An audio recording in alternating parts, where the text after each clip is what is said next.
মেয়ের জন্য দই চিড়ে মাখা নিয়ে চলে এসেছি খাওয়াবো বলে। খাবার দেখে সঙ্গে সঙ্গে কেমন আঁতকে উঠলো, দেখো খাবে না বলে কীরকম করছে। খাওয়া হলেই ওর মানে খেতে হলে ওর খুবই বিরক্ত গো, না খেতে হলে খুব ভালো। এই যে খাবার দেখে এখন দৌড়ে দৌড়ে বেড়াচ্ছে খাবে না বলে।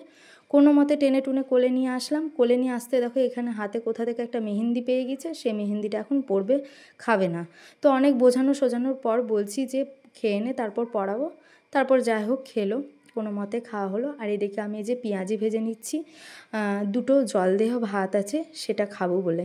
আর গরমের দিনে জল দেওয়া ভাত তো এক পরম মানে পরম প্রাপ্তি, পরম তৃপ্তি বলতে পারো। তো এই যে পেঁয়াজিগুলো ভেজে জল দেওয়া ভাত মেখে খেয়ে নেব ছাতু দিয়ে লঙ্কা দিয়ে। তো এটাই খেয়ে নিচ্ছি। আর আমার মেয়ে আমাকে বারবার বকবক করে বলছে কী খাচ্ছ, এগুলো কী খাবার? তাই আমি ওকে বলছি যে এক পরম তৃপ্তিকর খাবার, তুই বুঝবি না। এসব ওকে বলছি নানা কথা। তারপর আমি রান্না বসিয়ে নেব।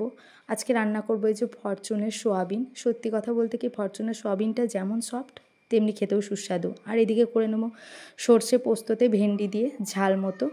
আর এইদিকে এই যে জল দিয়ে সোয়াবিনটাকে একটু গরম করে নিয়ে তারপর ভিজোতে দেবো, তাহলে খুব ভালো হয়। এদিকে বাবা বাজার থেকে ট্যাংরা মাছ এনেছে, সেটাকে করব ঝাল দেওয়া।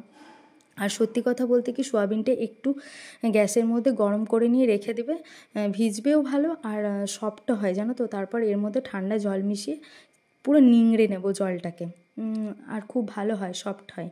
তো আজকের মতো ভিডিওটি এখানে এটুকুই। Next video